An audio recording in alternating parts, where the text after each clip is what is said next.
आजकल दूसरे या तीसरे ही दिन में आई लव यू टू हो जाता है, तो इतनी जल्दी किस बात की है? आजकल इंस्टेंट डिमांड एंड सप्लाई का रिलेशनशिप में बहुत एक ट्रांजैक्शनल कॉन्सेप्ट है कि जल्दी से मिले, जल्दी से चीजें आगे बढ़ी। एक रूल कहता है 3-3-3। 3 डेज से पहले आप उससे फोन पे बहुत डिटेल कॉन्वर्सेशन नहीं करोगे। 3 वीक से पहले आप उससे मिलोगे नहीं।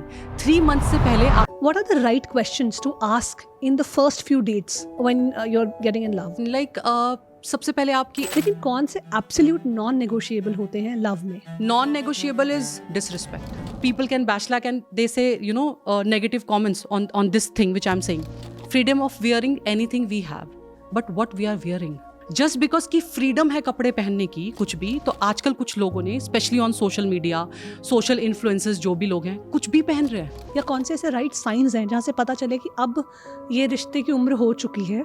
It's a very sad thing to share. I have seen those examples जहाँ पे हस्बैंड ने साफ बोल दिया है कि अगर पैड्स भी चाहिए तो पैसा मैं दूंगा. कौन से 3 डेली प्रैक्टिसेस लव को सस्टेन करने के लिए करने चाहिए? सबसे इंपॉर्टेंट जो प्रैक्टिस है दैट इज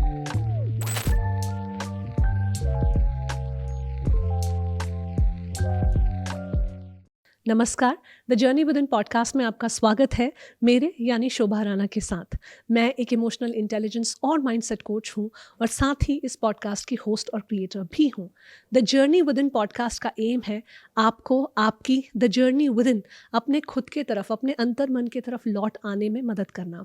और ये समझना क्यों ज़रूरी है? ये समझना इसलिए ज़रूरी है कि आप अपने थॉट्स, फीलिंग्स, इमोशंस, लाइफ में जो इवेंट्स हो रहे हैं उनको कैसे प्रोसेस करते हैं, आप उनके बारे में डीपली अंदर क्या सोचते हैं, ये आपको समझना बहुत ज़रूरी है, क्योंकि ये आपकी लाइफ में आपका नज़रिया बिल्ड करता है और आप जो लाइफ जीते हैं वो अपने उस बनाए हुए नज़रिए में जीते हैं. इस पॉडकास्ट के थ्रू मेरी कोशिश है कि आपका लाइफ को लेके पर्सपेक्टिव, नज़रिया पावरफुल हो सके, एम्पावरिंग हो सके, ताकि आप अपनी लाइफ को, अपनी बेस्ट लाइफ को डिज़ाइन कर पाएँ. आज हम द जर्नी विद इन करने वाले हैं, खुद से मिलने वाले हैं through the angle of love. क्योंकि ये वैलेंटाइंस वीक है. आई एम श्योर आप में से बहुत सारे लोगों ने इस पूरे हफ्ते को सेलिब्रेट किया होगा. बहुत सारे डेज आते हैं, teddy bear day, chocolate day. मैं कह रहा हूँ उन दिनों से बहुत दूर आ गई हूँ तो मुझे याद नहीं कौन कौन से डेज होते हैं, बट हाँ, ये पूरे हफ्ते आपने द आइडिया ऑफ लव को सेलिब्रेट किया होगा. शायद कुछ ऐसे भी लोग हैं जो सिंगल हैं, उन्होंने किसी और के साथ सेलिब्रेट ना किया हो, शायद खुद के साथ सेलिब्रेट किया हो. कुछ ऐसे भी लोग हो सकते हैं जिनके लिए हफ्ता बस सिर्फ निकल गया. Whichever category you fall in, जो आइडिया ऑफ लव है इसको समझना, इसकी गहरी समझ पैदा करना, और इस लेंस के थ्रू हम यूजुअली दूसरे इंसान को, अपने पार्टनर को जज करने और देखने की कोशिश करते हैं.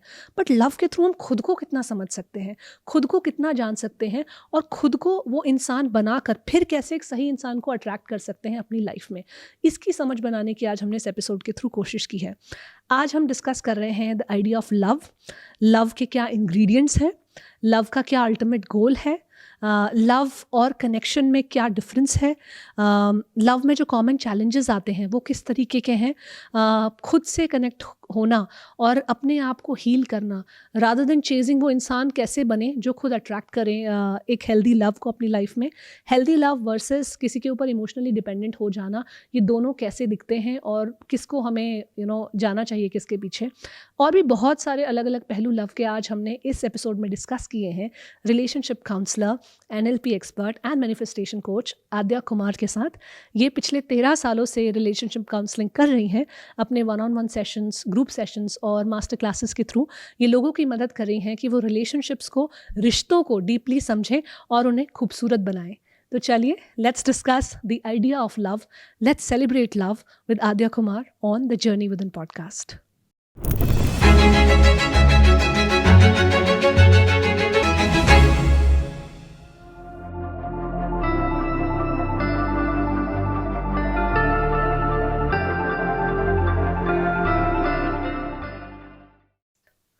Thank you so much, Shobha ji. Thank you so much for having me here. I'm so happy to have you here, Adya. Same here. क्योंकि जो आप काम कर रहे हो रिश्तों के बारे में, रिलेशनशिप्स हमारी लाइफ का इतना इम्पॉर्टेंट पार्ट है.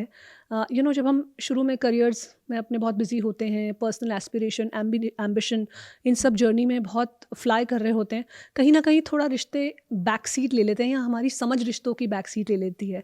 बट इवेंचुअली सब कुछ बॉयल डाउन होकर आता है कि हमारे रिश्ते कैसे हैं. अगर आपके रिश्ते अच्छे हैं तो आपकी लाइफ का एक्सपीरियंस भी उस तरह से होगा, और अगर आपके रिश्तों में गड़बड़ है तो कोई भी सक्सेस किसी भी और एरिया ऑफ लाइफ में उतनी फुलफिलिंग नहीं फील होती है. That's why I want to talk about love today. So let's start with understanding what love really is. So what do you think is love? Love की definition is different for everyone. Love किसी के लिए emotions है, किसी के लिए understanding है. Love किसी के लिए रिस्पेक्ट है. लव किसी के लिए म्यूचुअल अंडरस्टैंडिंग है. लव किसी के लिए डिज़ायर्स हैं उसकी, उनकी जिस तरह का प्यार वो चाहते हैं, कुछ करते हैं. तो हर किसी की जो डेफिनेशन है of love, it's a very complete definition all together. किसी के लिए पेट में बटरफ्लाई उठना लव है, किसी के लिए करण जौहर की पिक्चरें लव है. तो लव की डेफिनेशन सबके लिए अलग अलग है. अगर मैं लेट्स से अपनी बात करूँ, मेरी डेफिनेशन क्या है. सो मेरे लिए जो लव है दैट इज़ रिस्पेक्ट. मेरे लिए जो लव की डेफिनेशन है that is commitment and mutual understanding. एक दूसरे के इमोशंस को समझना, एक दूसरे के ड्रीम्स को इम्पॉर्टेंस देना, उनको समझना और कमिटमेंट रखना, एक दूसरे को साथ दे के, एक दूसरे की वैल्यू करते हुए, एक दूसरे के ड्रीम्स की वैल्यू करते हुए, इमोशंस की वैल्यू करते हुए लाइफ में साथ देना और आगे बढ़ना. आद्या, आपने कहा कि हर किसी की एक अपनी अंडरस्टैंडिंग ऑफ लव होती है, एक अपनी परिभाषा होती है. तो जब दो लोग प्यार में पड़ते हैं और दोनों की अपनी अपनी समझ है प्यार को समझने की, तो ऐसे दो लोग कॉमन ग्राउंड्स पर कैसे आए? क्योंकि इनिशियली तो बटरफ्लाइज होते हैं, इन्फैचुएशन, अट्रैक्शन, हॉर्मोन्स, बहुत कुछ होता है. लेकिन जब वो फेस फिजल आउट होता है, तो जो आपने बात की कि आप लव को समझते कैसे हैं, लव से आप पाते क्या हैं जिसके लिए आप उस रिश्ते में रहना चाहते हैं, तो फिर ऐसे दो लोग जिनकी idea of love, understanding of love एक दूसरे से अलग है, वो लोग कॉमन ग्राउंड्स कैसे ढूंढे? इसका मोस्ट इम्पॉर्टेंट पार्ट जो होता है और जो सोल्यूशन इसका है that is communication. Because when you talk and you talk meaningful, जब प्यार में लोग होते हैं तो कई बार वो इंपॉर्टेंट कॉन्वर्सेशंस भूल जाते हैं जो उन्हें एक्चुअली करनी चाहिए. And that is the reason कि कई बार पार्टनर्स जब शादी का डिसीजन लेते हैं या शादी में आने की बात सोचते हैं, तो वो बाद वाला जो पर्सपेक्टिव है वो देख ही नहीं पाते. और कुछ लोग उसको बिना कॉन्वर्सेशन के इतना ज़्यादा देख लेते हैं कि फिर वो शादी करने को तैयार ही नहीं है. अब होता क्या है, दो पार्टनर्स जब वीकेंड्स पे मिलते हैं, तो वीकेंड्स पे मिलने के बाद दोनों वर्किंग है लेट्स से, एंड वीकेंड्स पे मिलते हैं तो वक्त बहुत कम है. तो बातें क्या होंगी? बातें बहुत प्यार भरी होंगी, अच्छी अच्छी होंगी. उसमें बहुत ज़्यादा डिस्कशंस नहीं होंगे कि फाइनेंसिस कैसे होंगे हमारे शादी के बाद, हम इन लॉज के साथ कैसे रहेंगे, हम कैसे अपने फाइनेंसिस ध्यान में रखेंगे, एक दूसरे को कैसे सपोर्ट करेंगे. ये सब कॉन्वर्सेशन की बजाय हमारी बहुत बटरफ्लाई कॉन्वर्सेशंस होती हैं. तो कम्युनिकेशन इज द थिंग जिस पे बात करके हमें एक दूसरे की लव लैंग्वेज समझनी चाहिए. That is more important. And we need to understand कि सामने वाले की लव लैंग्वेज क्या है. सो फॉर एग्जाम्पल, आपने बहुत सारे कपल्स में देखा होगा कि शायद सामने वाले को पिज्ज़ा पसंद नहीं है, बट जब वो उस लड़की से प्यार करता है कोई इंसान, और जब उसके दोस्तों से दोस्ती होती है, उसका कॉन्टैक्ट नंबर निकलवाया, तो देखा कि अच्छा इसको रोमांटिक मूवीज़ पसंद है, तो खुद भी रोमांटिक मूवीज़ बोल दिया कि मुझे पसंद है. तो वो ये लंबे टाइम तक नहीं चलेगा. तो बेटर कि just have and talk and discuss कि क्या पसंद है क्या नहीं. तो एक म्यूचुअल ग्राउंड पे हम लोग आ सकते हैं. हो सकता है किसी को ट्रैवलिंग पसंद है, हो सकता है किसी को कम ट्रैवलिंग पसंद है, कोई एक्सट्रोवर्ट है, कोई इंट्रोवर्ट है. तो बात करके अगर हम एक म्यूचुअल ग्राउंड पे आ जाते हैं, म्यूचुअल कम्युनिकेशन पे आ जाते हैं, अंडरस्टैंडिंग पे आ जाते हैं, तो डेफिनेटली हम एक उस पे आ सकते हैं. And it is very important to talk. That is more important. What are the right questions to ask in the first few dates when you're getting in love? It's very important. Like सबसे पहले आपका कैसा understanding है life को लेके, आपका क्या नज़रिया, दैट यू कैन आस्क. आपका करियर को लेके क्या थॉट है, आप क्या चाहते हो लाइफ में, क्या करना चाहते हो, दैट इज़ वेरी इंपॉर्टेंट. और व्हेन इट कम्स टू कि अच्छा हम अगर लेट्स से मैं ये करती हूँ, आपने जब अपना शेयर किया, एंड अंडरस्टैंड हाउ ही और शी इज़ रिस्पॉन्डिंग. ओके, पहला क्या होता है कि कई बार आपको लोग बहुत मिलेंगे जो आपको बहुत हाइप दे देंगे और बाद में फिर वो चीज़ें नहीं समझते हैं. लेकिन जब आप कॉन्वर्सेशन में होते हो, बीइंग अ फीमेल स्पेशली, अगर मैं बोलूँ, हमारी गट सिक्स सेंस इतनी स्ट्रांग होती है, गट पावर इतनी स्ट्रांग होती है कि हमें समझ में आ जाता है कि सामने वाला कितना फेक कर रहा है और कितना रियल है. That reality should be there and you need to understand. जैसे फॉर एग्जाम्पल, अगर मेरे पार्ट की मैं अगर बात करूँ, when I came into this journey of love, so when I met my partner, the most important part is जब हम मिलते हैं किसी से, so whenever people use to meet me and they use to ask कि आप क्या करते हो, उससे ज़्यादा उनका होता था वो क्या करते हैं, वो लाइफ में क्या चाहते हैं. And my partner is the first person. So Amit is the first person, जितने भी लोगों से मैं मिली, he is the first guy and last of course, because I got married. Yes, so he is the first guy who asked me what you want in life. आप क्या करना चाहते हो, आपके थॉट्स क्या हैं, ठीक है, you want to be a working female, आप किस फील्ड में रहना चाहते हो. सो आई वॉज सो ओवरवेलम कि एक पहला इंसान मिला है जो मुझे मेरे बारे में बात कर रहा है, मुझसे मेरे बारे में सवाल कर रहा है. That is I get it's very important. तो this is most important part कि सामने वाला आपके ड्रीम्स, आपकी वैल्यूज, जो आपका थॉट प्रोसेस है उसको कितना समझ पा रहा है और वो कम्युनिकेशन किस लेवल तक जा रही है. समझना चाहता है भी या नहीं चाहता है. Very true. आद्या, लव के इम्पोर्टेंट इंग्रेडिएंट्स क्या हैं? रिस्पेक्ट होनी चाहिए, right. It's a most important part. Trust होना चाहिए because that's a foundation. Okay, trust आजकल थोड़ा सा हवा में हिल जाता है लोगों का, ठीक है. और the most important part is कि एम्पैथी होना बहुत ज़रूरी है. बिकॉज अगर आपके कोई इमोशंस ही नहीं समझ रहा या लेट्स से समझने की कोशिश कर रहा, बिकॉज समटाइम्स हम मेल को बोलते हैं कि they are not able to understand the emotions, वो लॉजिक ज़्यादा सोचते हैं, बट अगर समझने की कोशिश तो कर सकते हैं. तो अगर कोई इंसान आपके इमोशंस की समझने की कोशिश कर रहा है, आपके आपका जो नेचर है, जो बिहेवियर है, उसको समझने की कोशिश कर रहा है और आपको ना सेम ग्राउंड पे रख रहा है, दैट इज़ वेरी इंपॉर्टेंट. तो आप वो लव के इंग्रेडिएंट्स में जा सकते हो कि हाँ, वो आपको प्यार भी कर रहा है, रिस्पेक्ट भी कर रहा है, इमोशंस भी हैं उसके, और वो आपको समझ रहा है. And most important part is कि एम्पैथी इज देयर, कि वो आपके वैल्यू को समझ रहा है. अगर मैं जेंडर्स की बात करूँ आद्या, तो फीमेल जेंडर में एम्पैथी जो है वो थोड़ा सा ज़्यादा, आई वुड से, एक्सेसिबल होती है, और मेल जेंडर में थोड़ा सा कम होता है. They are more about numbers, they are more about ambition. मैं ये नहीं बोल रही हूँ कि उनके अंदर प्यार करने की क्षमता नहीं है या फिर वो प्यार दिल से नहीं करते हैं, but what I am saying is कि उनका माइंड का जो एक स्विच होता है ना, वो एक डिफरेंट तरीके से काम करता है, एंड वुमेन में एक डिफरेंट तरीके से काम करता है. तो जब एक वुमेन आती है एक रिलेशनशिप में, तो एक सर्टन सेट ऑफ एक्सपेक्टेशंस के साथ आती है, और a man comes with a certain sense of things that he can provide and they can provide for each other. तो इसमें बैलेंसिंग कैसे करें? Because that is where I feel बहुत सारे कॉन्फ्लिक्ट होते हैं. कि जैसे one of the common issues जो आता है कि लड़कियों को कभी कभार सिर्फ अपनी बात कहनी होती है, उन्हें सोल्यूशन नहीं चाहिए. But the way a man evolves, बचपन से जिस तरह से वो बड़ा हो रहा है, ये बात उस बात की नहीं है कि वो सही है या गलत है, but that's how he is today, and we are talking about कि आज क्या है. लेट्स फॉरगेट अबाउट आइडियल क्या होना चाहिए था, कैसे हुआ, क्यों हुआ. Let's talk about the practical thing कि आज he is a person who like, मैं सोल्यूशन लेके इसको दूंगा, लेकिन इस इंसान को सोल्यूशन नहीं चाहिए. Maybe she just wants to vent out something और just want to share something. तो फिर ये दोनों वर्ल्ड में एक कॉमन अंडरस्टैंडिंग ग्राउंड कैसे बने? ये आपने बहुत खूबसूरत बात बोल रही. ये एक्चुअली फैक्ट है, ऐसा होता है. और होता क्या है, जैसे for example there is a book called men are from Mars and women are from Venus. So उसमें ना बहुत जॉन अच्छी ग्रे. बात, जॉन ग्रे की जो बुक है, मैंने इतनी बार पढ़ी है ये. उसमें मैंने बहुत बचपन में पढ़ी थी. ओके, इतनी पुरानी किताब है और इतनी खूबसूरत इट्स अ किताब वेरी है. Beautiful thing about relationship and specially about the man and women traits. तो उसमें बहुत अच्छी बात बोली है कि जो मैन एंड वुमेन की जो वायरिंग है ना ब्रेन की, वो बहुत अलग होती है.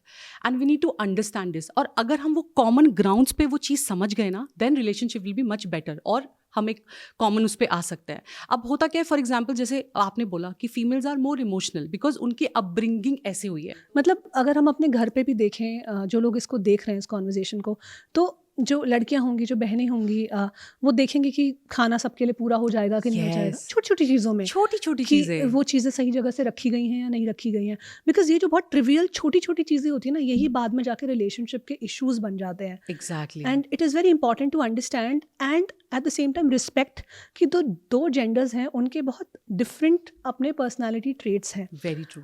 और अगर आप इनके डिफरेंसेस को लेके भिड़ते रहें तो the relationship is going to get doomed.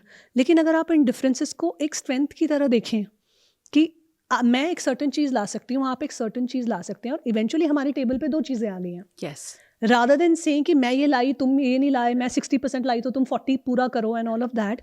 If you से कि टेबल पे फाइनली दो चीज़ें आ गई हैं, we have two things to maybe evolve and grow. So that can be a beautiful perspective to look at. Absolutely yes. Because वही ना कि वो समझना बहुत ज़रूरी है. रादर देन भिड़ो उस चीज़ को लेके, उस चीज़ को समझो और रिस्पेक्ट करो. जैसे हमने बात की कि when it comes to female upbringing, तो वो इमोशंस बाय डिफॉल्ट हैं उनके अंदर. जैसे आपने बोला कि खाना कम ना पड़ जाए, मैं बाद में खा लूँगी, मैं लास्ट में खा लूँगी, सबके लिए पूरा पड़ना चाहिए एंड ऑल. अब उनके जो इमोशंस हैं, अब वो रोते हुए भी देखा है उन्होंने अपने पेरेंट्स को, आंसू बहाते हुए भी देखा है. तो साइकोलॉजिकली ना कि आप कर सकते हो, you can do that. When it comes to men upbringing, अब उनके अपब्रिंगिंग में या सबकॉन्शियस माइंड में क्या डला है, लड़के स्ट्रांग होते हैं, लड़के रोते नहीं हैं, ठीक है, नहीं कोई देख लेगा, रोना नहीं है, ठीक है. You need to be a provider उनके हमेशा से माइंड में, कि एक बार को फीमेल बोल सकती है कि I don't want to work, I want to take care of the house, but man can not say this कि मैं घर पे बैठ के मैं कुछ नहीं करूंगा और मैं घर पे बैठूंगा, वो नहीं कर सकता. तो you should be a provider, you should be a strong, you should be a problem solver. और फीमेल के साथ ये उल्टा है। तो जब बात आती है इमोशंस की, तो एक्चुअली वो men are from Mars and women are from Venus में यही बोला गया है कि वायरिंग इतनी अलग होती है कि मेन को क्या चाहिए व्हेन इट कम्स टू, उनको जब कोई चीज़ हर्ट होती है या उनका इमोशनल टर्बुलेंस चलता है, दे गो इनटू केव, वो अपनी गुफा में चले जाते हैं। They don't want to talk, उन्हें बात नहीं करनी है, उन्हें कोई सोल्यूशन नहीं चाहिए, they just want to spend time with themselves, और थोड़े टाइम बाद वो उस गुफा से बाहर वापस आ जाते हैं। विमेन के साथ क्या होता है, they just want to share, और उन्हें सोल्यूशन नहीं चाहिए, they just want to be heard with undivided attention. आप उनको बस सुन लो, आप फ़ोन साइड रख के, लैपटॉप सब कुछ साइड में रख के, अनडिवाइडेड अटेंशन के साथ आप सिर्फ उन्हें सुन लीजिए, उनका सारा गुस्सा, सारा जो दिन भर का होता है वो सब निकल जाता है। सो ये एक्चुअली ट्रेट्स हैं। अगर हम ये छोटी छोटी चीज़ें समझ जाएं कि ये है अंदर इनग्रेव्ड हो गई है, थोड़ी हम इस पे काम कर सकते हैं, बट चीज़ें इनग्रेव्ड हैं तो आप उसको बदल नहीं सकते। Man will be man, women will be women. मुझे लगता है इसका एक एब्सोल्यूट एक्सेप्टेंस होना बहुत ज़रूरी है। अगर आप एक फ़ीमेल हैं, और ऐसा नहीं कि बहुत एम्बिशंस, बहुत ड्रिवन, बहुत ज़्यादा career oriented, goal oriented, aspiration oriented females नहीं हैं, वो भी हैं। लेकिन अगर आप एक ऐसी फ़ीमेल हैं जो थोड़ा सा कम है, तो इन सब चीज़ों में, इन एस्पेक्ट्स ऑफ लाइफ में, दैट डजंट मीन कि आपकी वीकनेस है। आई थिंक कहीं ना कहीं हम जिस टाइम से गुजर रहे हैं, हम सभी के अंदर मुझे लगता है बहुत होड़ है अपनी मैस्कुलिनिटी को बहुत ज़्यादा बढ़ाने की, क्योंकि मैस्कुलिनिटी को बहुत अवॉइड किया गया शुरू से ही। स्पेशली इंडियन कल्चर के कॉन्टेक्स्ट में मैं बात करूँ, हालांकि ये ग्लोबली भी ट्रू है, but specially in Indian culture की लड़का होने को सेलिब्रेट करना, है ना, लड़का अचीवमेंट्स लेके आएगा, लड़का पेरेंट्स का ध्यान रखेगा, लड़का पैसे कमाएगा, लड़का घर खरीदेगा। सो एक सबकॉन्शियस वायरिंग जो हमारी कम्युनिटी की है, पर्टिकुलरली इंडियन, अगर मैं कॉन्टेक्स्ट में बात करूं, तो वो ये है कि हमने इस वाले ट्रेड को बहुत ज़्यादा वैल्यू किया, तो मैस्कुलिन ट्रेड्स को बहुत ज़्यादा हमने प्रेज़ किया, रिवॉर्ड किया। इसी वजह से मुझे लगता है बहुत सारी फीमेल्स भी हैं, उनको लगता है कि जब तक मैं वो ट्रेड्स एग्जिबिट नहीं करूँगी तब तक शायद मेरी रिस्पेक्ट नहीं होगी। इज्जत तो पैसा कमाने से ही मिलती है, तू इंडिपेंडेंट होगी तो ही इज्जत मिलेगी। इस चीज़ को ऊपर रख के चलना, मुझे लगता है इस तरह के आइडियाज़ ने ना हमारे अंदर की कहीं ना कहीं सॉफ्टनेस को किल कर दिया है। एंड मैं ये नहीं कह रही हूँ कि आप रिग्रेसिव हो जाओ, आप एक हाउसवाइफ बनने के बारे में ही सोचो, आप करियर ना बनाओ, लेकिन एट द सेम टाइम अगर आपकी नर्चरिंग एनर्जी ज़्यादा है than the provider energy, I think there is nothing wrong with it. What do you think Aadya? Absolutely yes, because जैसे आपने बोला कि वो इनग्रेव्ड हो गई है, राइट? और जो ये हम बोल सकते हैं कि वो केव्स के ज़माने से ही है कि men use to be a provider, वो जाते थे, शिकार करते थे, खाना लेकर आते थे, and female use to be a nurture, you know, वो एक नर्चर रही हैं, वो एक अर्थ का एलिमेंट रही हैं। So that is very important. और अगर हम अपना ये एलिमेंट नर्चर करना चाहते हैं, ये वाला एलिमेंट, तो nothing wrong in it, because जैसे मैंने पहले भी शेयर किया, या मैं बहुत सारे पॉडकास्ट पे शेयर किया है, जो मैंने पढ़ा है कि नीड्स अलग अलग हैं।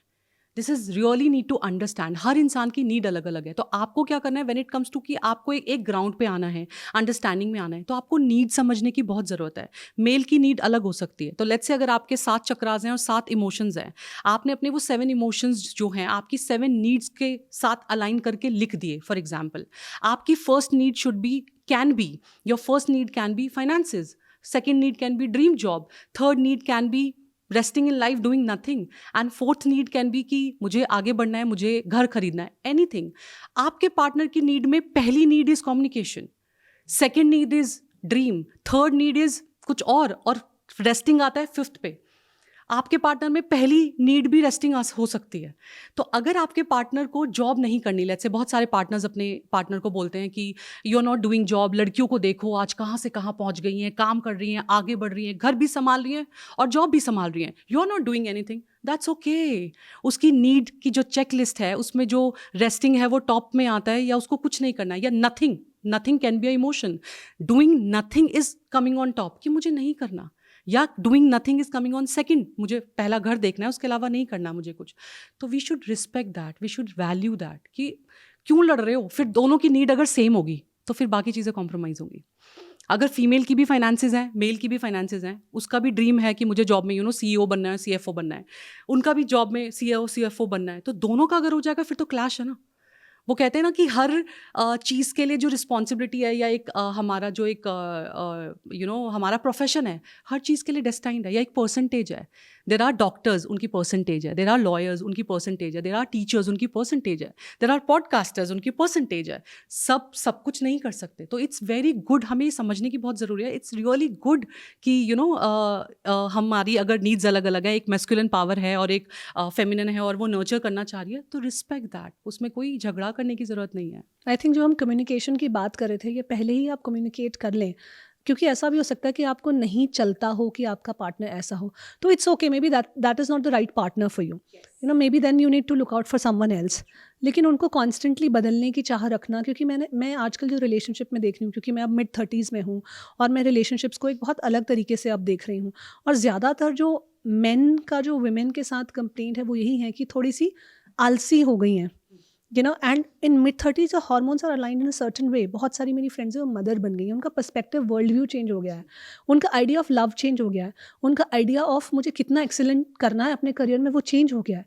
और मैं ये नहीं कह रही हूँ कि उन्होंने करियर एम्बिशंस ड्रॉप कर दिए हैं, बहुत अच्छा कर रही हैं, लेकिन कहीं ना कहीं उसमें एक अपनी ईज़ को इंक्लूड करना आ गया. जैसे वन ऑफ माई फ्रेंड्स बहुत सक्सेसफुल हैं, बहुत अच्छे पैसे कमा रही हैं, बट उन्होंने पिछले 6 साल से 7 साल से कंपनी स्विच नहीं की है. एंड शी इज़ लाइक मुझे नहीं करना है, क्योंकि मेरा काम, मुझे मालूम है मैं दूसरी जगह स्विच करूँगी, मुझे 70-80% इंक्रीमेंट मिल जाएगा. और आज की डेट में भी बहुत अच्छे पैसे कमा रहे हैं, 70-80 लाख का पैकेज उनका आज भी है. तो कह रही मुझे ईजिली 1 करोड़ भी मिल जाएगा, 1.1 भी मिल जाएगा, लेकिन मुझे नहीं करना, क्योंकि I am raising my family right now. और मुझे अच्छा लगता है अपना जो थोड़ा खाली समय मिलता है, because I know when I go to that package मुझे उतना डालना भी पड़ेगा, and I am not ready. And the husband is opposite. वो हर 2-3 साल में अपना स्विच करते हैं या अपनी करियर की ग्रोथ देखते हैं या जिस तरह से करते हैं. And they have come to this conversation कि बहुत है जितना हम कर रहे हैं, और इससे पहले कम भी था. They all started from very 10-15 हज़ार की नौकरी से शुरुआत की, अब करते करते यहाँ तक पहुँचा है, राइट. तो वो मैं देखती हूँ beautiful understanding and acceptance of कि मुझे कहाँ पे ब्रेक लगाना है अपनी एम्बिशन में, क्योंकि शायद मेरी आज नीड चेंज हो गई है, क्योंकि नीड्स हमेशा सेम नहीं रहेंगी. Absolutely yes, very true. मैं अब I was coming to on that point only कि नीड, जो हमने नीड का लिस्ट बनाया, सो जो टॉप 5 थी वो हमेशा टॉप 5 नहीं रहेंगी. अकॉर्डिंग टू एज, एज पर द एज, जैसे जैसे मेच्योरिटी आएगी, एज बढ़ेगी, हमारी आसपास की सराउंडिंग्स बढ़ेंगे, हमारे जो डेजिग्नेशंस है वो बढ़ेंगे, एक्सपीरियंसेस होंगे, तो वो नीड्स चेंज होंगी. So when it comes to like when a female is becoming a mother, उसकी नीड्स चेंज है, अब उसकी प्रायोरिटीज़ चेंज हैं, तो वो प्रायोरिटी चेंज होना, नीड्स चेंज होना, ये बिल्कुल फेयर गेम है. या कोई एकदम से कोई बीमारी आ जाए, कोई हेल्थ कंडीशन आ जाए, Exactly. तो नीड्स बदल जाती हैं, नीड्स बदल लोग जाते हैं. ऐसे बदल जाते हैं. Very true. आप सोचिए ना कि कोविड हुआ, लोगों का कितना कुछ बदल गया. नीड मतलब जो एकदम टॉप पे थी, और जैसे ट्रैवल 5th नंबर पे और 7th नंबर पे था, अब देर लाइक कि भाई यही ज़िंदगी है, घूम लो. अचानक से ट्रैवल बढ़ जाना, अचानक से टूरिज्म इंडस्ट्री में ग्रोथ आ जाना, ये किसका नतीजा है? ये कोविड का नतीजा है. बिकॉज पीपल अंडरस्टूड कि ज़िंदगी का कोई भरोसा नहीं है, ये कभी भी जा सकती है, कभी भी आ सकती है, इसका कुछ भरोसा नहीं है, तो कभी भी लाइफ में कुछ भी हो सकता है. Better to just live your life. तो 2 बातें हैं, एक तो आपको बहुत क्लियर होना चाहिए कि आपकी नीड्स क्या हैं और आपके पार्टनर की नीड्स क्या हैं, और फिर आप कम्युनिकेशन से कॉमन ग्राउंड फाइंड करो. Very true. और दूसरा ये मैच्योरिटी होना कि मेरी नीड्स कुछ सालों में बदलती भी रहेंगी, डिपेंडिंग ऑन मेरे क्या हालात और क्या सिचुएशंस हैं. And same goes for my partner, उनकी भी नीड्स बदलती रहेंगी. हो सकता है इनिशियली फिजिकल इंटीमेसी की नीड्स बहुत ज़्यादा हो सकता है बाद में कम हो जाए. कुछ केसेस में उल्टा होता है, पहले ज़्यादा नहीं होती और बाद में बहुत ज़्यादा फिजिकल इंटीमेसी की नीड्स होती हैं. तो how you cater to all that, और कैसे आप उसको कम्युनिकेट करके एक कॉमन ग्राउंड बनाते हो जिस पे दोनों के लिए विन विन सिचुएशन क्रिएट हो रही है. I think that could be a good ground for a healthy relationship. Very true. ये जो कम्युनिकेशन वाला पार्ट बोला है ना आपने, आप when it comes to relationship, as I sharing with you, जब हम मिले थे अभी, कि रिलेशनशिप एक ऐसा पार्ट है दुनिया का कि सबके पास है. प्यार मम्मी के थ्रू, फादर के थ्रू, पार्टनर के थ्रू, सबके पास है.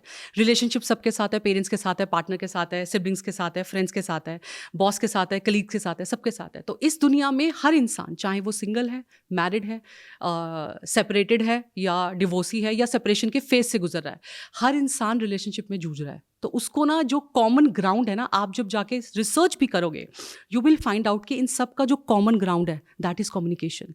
अगर किसी के अच्छे रिलेशंस है, कम्युनिकेशन. अगर खराब है, कम्युनिकेशन. कोई चाइल्डहुड ट्रॉमा से गुजर रहा है, कम्युनिकेशन. मतलब बता ही नहीं पाया ना कुछ भी कि क्या हुआ लाइफ में उसके साथ, या वो समझ नहीं पाया. तो हर चीज़ का जो आंसर है, that is communication. So we really need to understand कि सामने वाले की जो लव लैंग्वेज है, वो भी हमें कम्युनिकेशन के थ्रू समझ में आती है. ये इतना इंपॉर्टेंट है. अब आपकी जो लव लैंग्वेज है वो एप्पल की है, मेरी लव लैंग्वेज चॉकलेट की है. How will understand? अब आप मुझे जब एप्पल दोगे तो मेरे लिए वो कोई वैल्यू नहीं करता, क्योंकि मेरी वो लव लैंग्वेज नहीं है, मेरी लव लैंग्वेज चॉकलेट है. So we really need to understand each other's love language. The communication, it's very important and it's really important to learn the other person language also. वो communication के through आएगी, वो नहीं आएगी. For example let's say जब हम communication की बात करते हैं तो आपने एक लैंग्वेज आप जानते हो, आपकी एक मदर टंग, एक नेटिव लैंग्वेज है, क्या आपको सीखने के लिए एफर्ट लगाना पड़ा? Answer is no, because the moment you born आपके आसपास के लोग, आपकी फैमिली, मम्मा पापा सब वही लैंग्वेज बोल रहे थे, तो आपने बहुत एफर्टलेसली वो लैंग्वेज सीखा. बट जब आपने सेकेंड लैंग्वेज सीखना चाहा लाइफ में, it can be French, Urdu, whatever language you want to learn, आपने जब सेकेंड लैंग्वेज सीखा तो सेकेंड लैंग्वेज सीखते वक्त क्या हुआ? एफर्ट्स लगे, दोबारा बेसिक से स्टार्ट करना पड़ा. Now when it comes to जब आप किसी कंट्री में जाते हैं और वहाँ की आपको लैंग्वेज नहीं आती, दैट्स अ सेकेंड लैंग्वेज. आपने सीखी, लेट्स से ब्रिटिश आपने सीखी या अमेरिकन में कुछ आपने सीखा, तो जब आप उस लैंग्वेज को सीख रहे थे तो अब आपको अच्छे से नहीं आती, आपको हाफ हाफ आती है. How your communication will be? Half, drop. Because the moment you will enter, जैसे आप यूएस लैंड करे या जहाँ भी आपने लैंड किया, आप कैसे बात करोगे? टूटी फूटी. सो कम्युनिकेशन हाफ हो गया ना द मोमेंट, क्योंकि वो पूरा सीखा नहीं, वो एफर्ट्स नहीं लगाए, तो कम्युनिकेशन हाफ हो गया. सिमिलरली जब आप अपने पार्टनर की लैंग्वेज कंप्लीटली नहीं सीखते हो तो कम्युनिकेशन हाफ हो जाता है. It's better to learn your partner's language also. It's very important. और ये कम्युनिकेशन के थ्रू ही आएगी और एफर्ट्स लगाना पड़ेगा. And sometimes people make effort, वो करते हैं, कोई बुक पढ़ ली, कोई पॉडकास्ट देख लिया, कोई कुछ देख लिया कि 10 ways to keep your spouse happy और पार्टनर हैप्पी. 2 ट्राई करते हैं, नहीं काम करते, तो दे बोला कि ये रेमेडी काम ही नहीं करती है.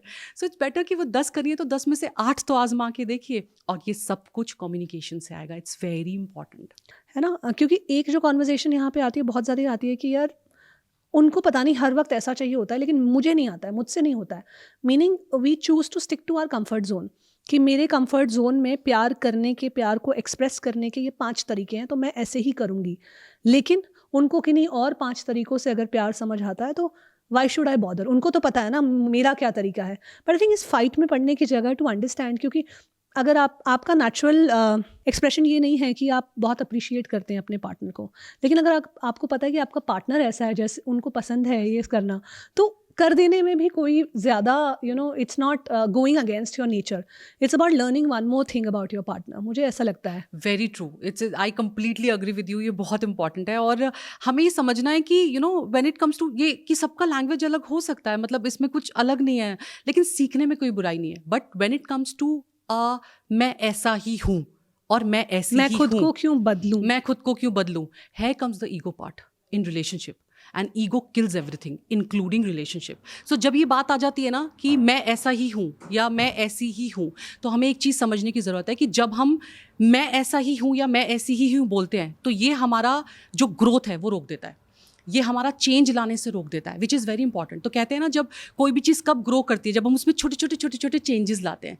तो रिलेशनशिप में हमने इसको कह के एकदम ब्लॉक कर दिया कि अब कुछ हो ही नहीं सकता बॉस, मैं ऐसा ही हूँ, मैं ऐसी ही हूँ. So V block the situation and that is the reason वहाँ से जो रिलेशनशिप है वो डिक्लाइन होना शुरू हो जाते हैं, वो ग्रो नहीं. तो मुझे जो टेक अवे मिल रहा है आपके इस डायलॉग में वो ये है कि मैं ऐसा ही हूँ या मुझसे यही होगा या मुझे यही आता है, ये सेंटेंस को बोलना छोड़ना चाहिए. Yes. क्योंकि आप खुद को भी एक बक्से के अंदर केज कर रहे हो कि मैं ऐसा ही हूँ और मैं ऐसा ही हो सकता हूँ.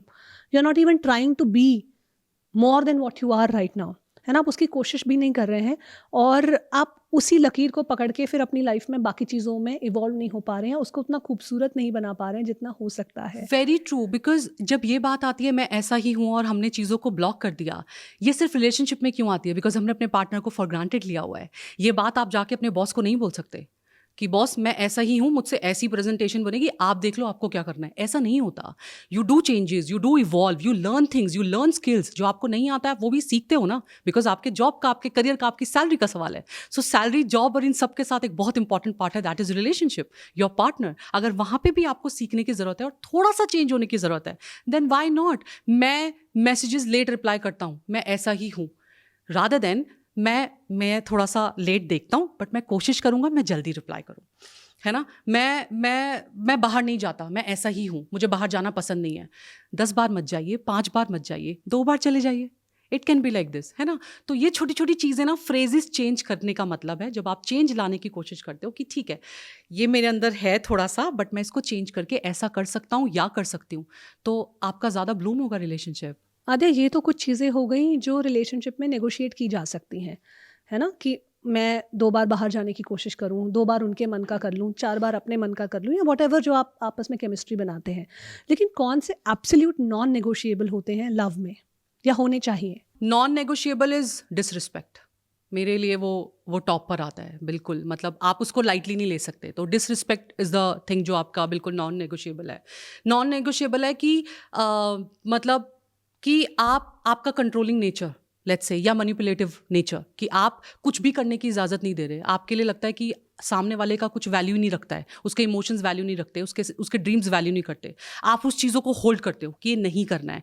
आप मैनिपुलेटिव हो बहुत ज़्यादा, आप मैनिपुलेट कर रहे हो चीज़ों को, ठीक है. या आप वो कहते हैं ना, आजकल का एक टर्म है गैस लाइटिंग, कि आप बोलते रहे हो कि ऐसा है, बट आप कॉन्स्टेंटली बोल रहे हो ऐसा कुछ नहीं है, तेरे दिमाग की उपज है, ऐसा कुछ नहीं है, तेरे दिमाग की उपज है. तो दिस इज़ बिग नो. और आपके जो भी आपने बाउंड्रीज अपने लिए सेट की हैं, अगर उसको कोई ब्रेक कर रहा है, that means completely big no. तो वो बहुत इंपॉर्टेंट है ध्यान में रखना.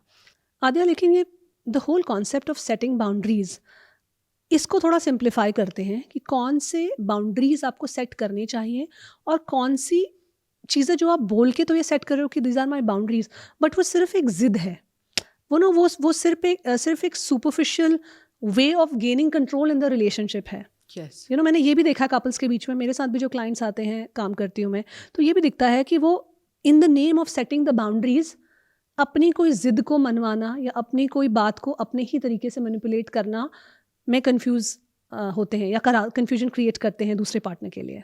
जब एक तो आजकल सबसे ज़्यादा जो चैलेंज है लोगों के साथ, दैट इज़ कि कन्फ्यूजन बहुत बढ़ गया है.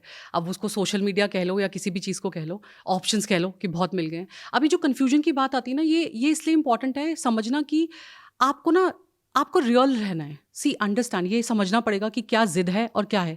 जिद भी आप कितने दिन तक पूरी करा लोगे, जिद का भी एक एक्सपायरी डेट है. सामने वाले को बहुत जल्दी समझ में आ जाएगा कि ये अब जिद की तरफ जा रहा है. Let's say setting boundaries. तो what is my meaning of या my understanding of setting boundaries? For example, I set the boundary कि I will be working female. मैंने बहुत पहले, तो जैसे बहुत सारे जब हमारे पास लोग आते हैं, बात करते हैं, अपनी प्रॉब्लम शेयर करते हैं, most of the maximum female share this that I was a working female, independent female. और शादी के 10 साल बाद मेरी क्या हालत हो गई है कि मेरा अपनी कोई आइडेंटिटी नहीं है.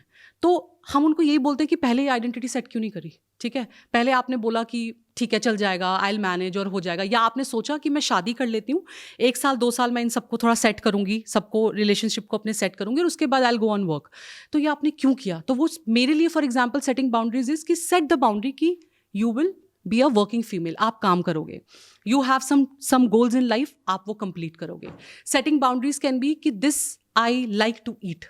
तो आपको ना ये जो भी बाउंड्रीज आप सेट कर रहे हैं, चाहे वो फूड की है, चाहे वो कपड़े पहनने की है, चाहे वो बाहर जाने की है, चाहे वो पार्टीज करने की है, चाहे वो ट्रैवल करने की है, चाहे वो सोलो अपने साथ घूमने की है, you need to set that. But you need to understand कि जितना ज़्यादा आप उसमें जिद लेकर आओगे, एक टाइम के बाद वो एक्सपायरी होता है और वो सामने वाले को समझ में आता है कि आप ये ऐसा क्यों कर रहे हैं या आपको ये आइडली नहीं करना चाहिए. जिद में करके भी कितना दिन, मतलब जॉब की आपने जिद कर ली कि आपको जिद करनी है, लेकिन उसके बाद आप कितने दिन तक इस जिद को संभाल के रख लोगे? अच्छा आद्या, आज की इस इंस्टेंट ज़माने में जहाँ पे सब कुछ इंस्टेंट चाहिए, खाना इंस्टेंट चाहिए, ऑर्डर्स इंस्टेंट चाहिए, इंस्टेंट केमिस्ट्री के बारे में बहुत बात होती है. आपको क्या लगता है कि इंस्टेंट केमिस्ट्री क्या होती है? कैसे पता चलता है कि मेरी इंस्टेंट केमिस्ट्री है और इसको कितनी वैल्यू देनी चाहिए? इसके बहुत सारे तरीके हो सकते हैं, बट फॉर एग्जांपल जैसे मैं अपनी बारे में बात करूं तो मेरे साथ क्या हुआ कि जैसे मैंने शेयर किया कि when I met my partner, तो he is the first person जिसने मुझसे पूछा कि क्या करना चाहिए एंड ऑल. तो मुझे वो पहला तो अब वो लुक्स हो सकता है किसी के लिए, मेरे लिए वो कॉन्वर्सेशन थी कि किसी ने पूछा कि आप क्या करना चाहते हो लाइफ में. That is very important. इसके साथ साथ ना हमें क्या समझना है कि सिर्फ जो कॉन्वर्सेशन है वो इंस्टेंट हो सकता है, लुक्स की वजह से इंस्टेंट हो सकता है, कॉन्वर्सेशन की वजह से इंस्टेंट हो सकता है, बट वो इंस्टेंट ना जब लॉन्ग कॉन्वर्सेशंस में आप आते हो, आप मिलते हो, तब आपको रियलाइज होता है और तब आप डिसीजन भी लेते हो कि आपको ये एक्चुअली करना है कि नहीं करना है. तो आपने मेरे को वो इंस्टेंट वाला तो आया व्हेन आई मेट अमित, और जब मुझे वो कॉन्वर्सेशन हुई कि उन्होंने मुझसे पूछा आप क्या चाहते हो, इंस्टेंट वाला वॉज देयर. बट वो ऐसा भी नहीं था कि नहीं यही इंसान है, इसी से शादी करनी है, सब कुछ करना है। तो आप ना कुछ कुछ कॉन्वर्सेशन में ऐसे स्पार्क्स ढूंढ लेते हो, ऐसी चीज़ें ढूंढ लेते हो जो आपको समझ में आती है कि हाँ ये मतलब व्हाट आई एम इसके साथ ट्राइंग टू जाना चाहिए। आस्क इज कि इंस्टेंट केमिस्ट्री के बेस पे डिसीजन लेना चाहिए? मेरे ख्याल से नहीं, यू शुड गिव टाइम। जो पहले के रिलेशन होते थे ना, वो स्लो एंड स्टडी वाले रिलेशन होते थे ना, महीनों का, सालों का प्यार, अंडरस्टैंडिंग, वो लेटर देना, मिलना, फिर बात करना, वो मुझे लगता है ज़्यादा मीनिंगफुल है। अगर आप इंस्टेंट में आ गए तो इंस्टेंट आप मतलब क्या शादी वापस से नहीं, नॉट शादी, बट आजकल इंस्टेंट डिमांड एंड सप्लाई का रिलेशनशिप में बहुत एक ट्रांजैक्शनल कॉन्सेप्ट है कि जल्दी से मिले, जल्दी से चीज़ें आगे बढ़ी, जल्दी से इंटीमेसी हुई, फिजिकल इंटीमेसी भी हुई, जल्दी से एक दूसरे के फ्रेंड सर्कल्स में इंट्रोड्यूस हो गए, जल्दी से साथ में ट्रैवल करना शुरू कर दिया। मैं तो ऐसे लोगों को भी जानती हूँ जिन्होंने दूसरी डेट पर ही वेकेशन ले लिया। ओके। तो क्या ये speed of going in a relationship ठीक है आजकल के ज़माने की स्पीड के हिसाब से, या how do we kind of work around this? अगर इस बात को हम ध्यान से देखें कि कितने ब्रेकअप्स हो रहे हैं राइट रिलेशनशिप में, और रिलेशनशिप में कितनी खिचड़ी मची हुई है, तो we really need to understand कि ये वर्क नहीं करता है और आइडली नहीं करना चाहिए। आप क्या कर सकते हो, अगर आपको एक रियल पार्टनर चाहिए, रियल पार्टनर देखना है, समझना है, what you can do is आप अपने कुछ रूल्स बना लो। ठीक है, आप रिलेशनशिप के, लव के, डेटिंग के कुछ रूल्स बना लो। फॉर एग्जाम्पल कि एक रूल कहता है 333, एक रूल कहता है 333, मतलब 333 का क्या मतलब है? फॉर एग्जाम्पल कि 3 डेज से पहले आप उससे फ़ोन पे बहुत डिटेल कॉन्वर्सेशन नहीं करोगे, 3 वीक्स से पहले आप उससे मिलोगे नहीं, 3 मंथ्स से पहले आप उसे फैमिली से नहीं मिलवाओगे। तो दीज आर द रूल। आप उसको 3-3 रूल कह लीजिए, आप उसको 7-7 में बांट लीजिए। आप किसी भी कैलकुलेशन में इस रूल को चला सकते हैं। तो आप अगर सर्च भी करेंगे तो there is a rule call 333। तो आपको ना थोड़ा सा you should be like careful and go slow, because ये लॉन्ग टर्म के लिए नहीं जाएगा। ये जो आजकल डेटिंग ऐप्स चल रही हैं, इंस्टेंट रिलेशनशिप चल रही है, उसके लिए ठीक है, बट जो आपने बोला ना इंस्टेंट सप्लाई एंड डिमांड, तो ये लॉन्ग टर्म में हो सकता है कोई एक 10 में से एक कोई रिलेशनशिप निकल जाए, 20 में से कोई एक निकल जाए, but if you are really looking for a relationship, good respected relationship for a long lasting time, तो you really need to be slow. और आपको समझना पड़ेगा, उसके लिए आप कोई रूल फॉलो कीजिए या रूल बना लीजिए कि आपको इतने टाइम तक अपनी फैमिली से मिलवाना है, इतने टाइम तक आपको इसमें आगे बढ़ना है और इतने टाइम तक नहीं बढ़ना है। जैसे हम शेयर भी कर रहे थे कि आजकल दूसरे या तीसरे ही दिन में आई लव यू टू हो जाता है, तो इतनी जल्दी किस बात की है? आजकल बहुत जल्दी आई लव यू भी हो जाता है। मैं देखती हूँ हमारे बहुत सारे आइडियाज़ वेस्ट से भी आते हैं। अगर हम वेस्टर्न टीवी शोज़ देखें या मूवीज़ देखें, वहाँ पे एक रिलेशनशिप का एक प्रोग्रेशन चार्ट होता है।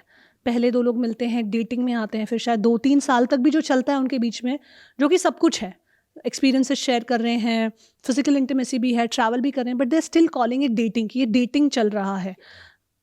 3-4 साल, 2 साल, 6 महीने, what ever that time period is, उसके बाद एकदम से एक आई लव यू आता है। तो उसमें हम देखते हैं बड़ा सरप्राइज़ का एलिमेंट है, ओह ही रियली लव्स मी, लेकिन इंडियन कॉन्टेक्स्ट में क्या हो रहा है, हम सेकेंड डेट पे ही आई लव यू, थर्ड उसमें ही एक लव की बहुत बड़ी फीलिंग हो जाना। अच्छा, वहाँ पे फिर वो आई लव यू फेज़ आता है। मैं बस पैरेलल ड्रॉ करने की कोशिश कर रही हूँ।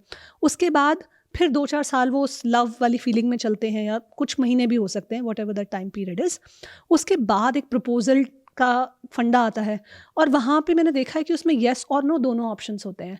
हमारे यहाँ पे क्या होता है, प्रपोजल का मतलब है कि शादी की डेट फिक्स हो गई है, अभी उसके 10 दिन पहले, 15 दिन पहले या 3 महीने पहले कुछ एक फ़ोटो ऑप के लिए एक चीज़ हमें करनी है। और आजकल लोग बहुत फैंसी प्रपोजल्स कर रहे हैं, कोई क्रूजेज़ में जाके कर रहे हैं, कोई पता नहीं कौन से गार्डन्स में पूरा सेटिंग बना के कर रहे हैं, और and the answer is yes, है ना?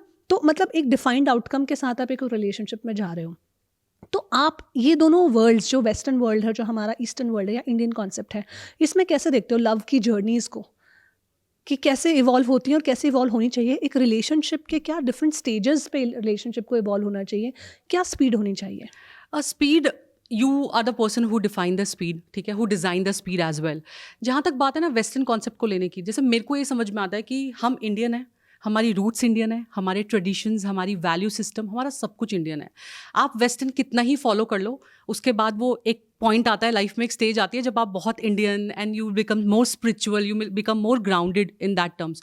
तो ये जो शो ऑफ है या डेटिंग कल्चर जो हम वहाँ से देख रहे हैं कि हमें प्रपोज करना है और गाड़ी की आप पीछे से वो उठाएंगे और वहाँ से बलून्स निकलने शुरू होंगे, ये सिर्फ शो ऑफ के लिए ठीक है। But when it comes to a deeper meaning और डीपर अंडरस्टैंडिंग उसके लिए नहीं है। तो वो जो है ना कि हम प्रपोज, आपने बोला कि शादी हो रही है इसलिए प्रपोज कर रहे हैं, just to show off your personal life on social media कि आपको फोटोज दिखानी है, आप प्रॉपर शूट करा रहे हो। जैसे मैंने कहा ना कि लोग वेडिंग के लिए रेडी हैं, लोग मैरिजेस के लिए रेडी नहीं है। तो वेडिंग क्या है? वेडिंग इज शोशाबाजी ओनली। तो हमें ये समझना है कि आप आज दिखाने के लिए, मैं ऐसा मानती हूँ, आज आप दिखाने के लिए कर सकते हो, ठीक है। जैसे फैंसी रेस्टोरेंट्स में जाके खाना खाना हम पहले नहीं करते थे, बट अभी अपने पार्टनर के साथ हम करते हैं, उसको कैंडल लाइट डिनर कराते हैं। पहले कम होता था, अब ज़्यादा होता है। हमने भी कहीं ना कहीं फिल्मों से सीखा है या वेस्टर्न कल्चर से सीखा है, बट द एंड हमारे जो रूट्स है दैट इज़ इंडियन ओनली।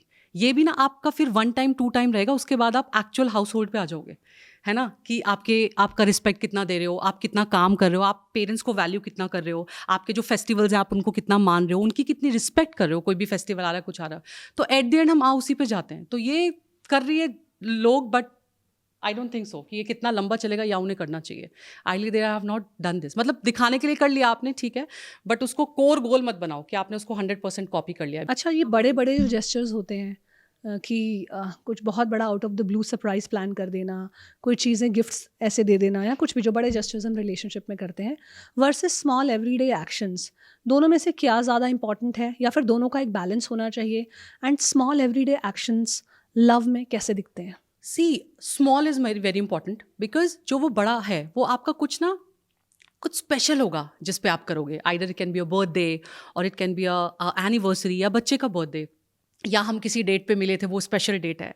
तो वो ओकेजन्स आने में टाइम लगता है। तो हम कहते हैं ना कि जब सक्सेसफुल होने के बाद सेलिब्रेट मत करो, हर छोटा छोटा स्टेप भी सेलिब्रेट करते चलो। डेस्टिनी तक मत पहुंचो, डेस्टिनी इज़ ब्यूटिफुल, बट वो जो जर्नी है ना, that is also you know आपको वो जर्नी भी इंजॉय करनी है, उसको इंजॉय करना है।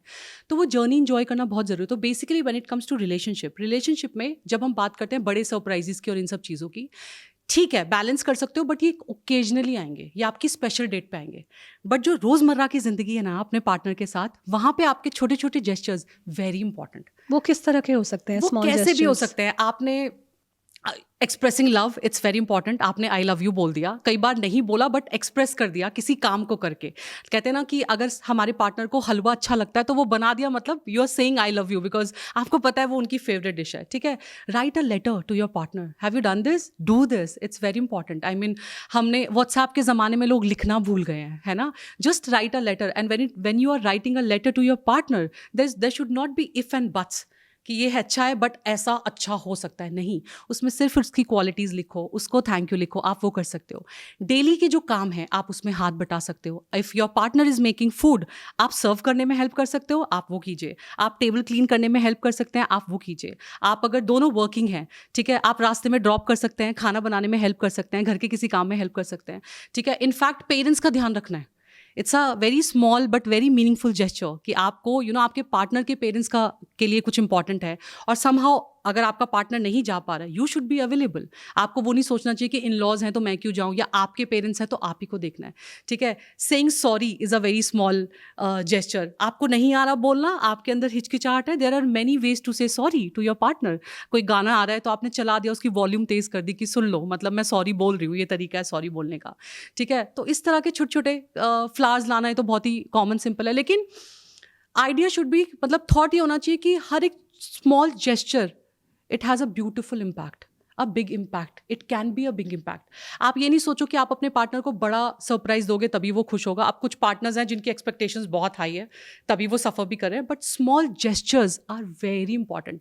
Hugging your partner, it's very important, saying appreciation words, very important. तुम ये नहीं करते, तुम वो नहीं करते, ये हम पूरा टाइम बोलते हैं, बट कहो ना अपने पार्टनर को कि I am so proud of you, आप ये ब्यूटीफुली करते हो ना, मेरे लिए मुझे बहुत अच्छा लगता है। आप जब अच्छा, रादर देन सेइंग कि मेरे को वक्त नहीं देते, जब आप वक्त से घर आते हो ना और साथ में खाना खाते हो, मुझे बहुत अच्छा लगता है।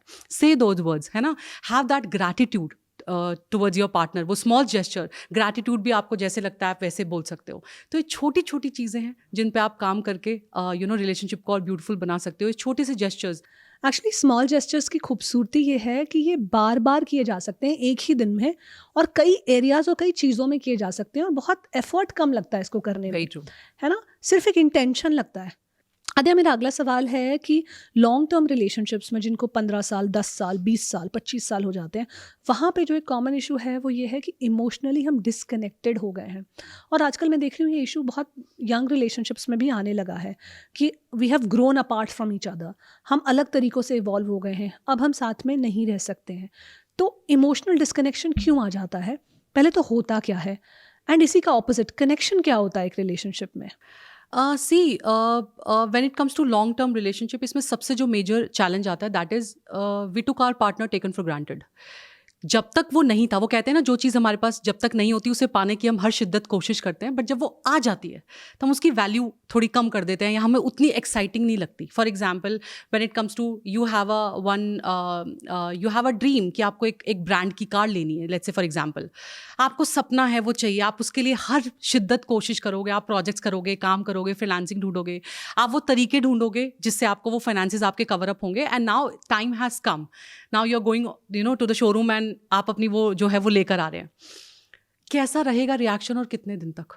जब नई गाड़ी आती है तो आप बहुत एक्साइटेड होते हो, कितने घंटों तक, कितने दिन तक? तो बहुत उसका टाइम ड्यूरेशन बहुत कम होता है। शुरू में शायद आप कुछ दिन उसको खुद से साफ करोगे, किसी को हाथ नहीं लगाने दोगे, कई दिन तक वो उसकी अंदर की पन्नी भी नहीं उतारते हैं। एग्जैक्टली नहीं उतारते हैं ना, बट एक टाइम के बाद वो बिल्कुल, मतलब वो एक्साइटमेंट नहीं रहती जब आप उसको लेने गए थे और जब वो ड्रीम आपका था। सिमिलरली जब आपकी शादी होने वाली होती है, जब आप पार्टनरशिप में आने वाले होते हो, मैरिज में आने वाले हो, तो तब तक तो वो बहुत एक्साइटिंग लगता है। आप फ्लावर्स भी लाते हो, लेटर भी लिखते हो, पिकअप भी करते हो, ड्रॉप भी करते हो, सब कुछ करते हो, लेकिन अब वो आपके पास आ गया। Now it's like taken for granted कि अब कहाँ जाएगा। तो जो ये थॉट है ना कि अब कहाँ जाएगा, अब कहीं नहीं जाएगा, और तो आप उस पर वर्क करना खत्म कर देते हो। Now I always see relationship as a plant, you have to nurture.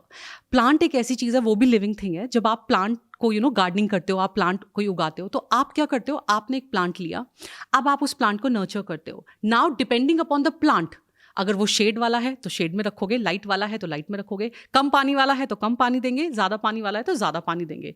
उसमें खाद डाली, सब कुछ डाला, जो भी उस प्लांट की रिक्वायरमेंट थी आपने उसको दिया।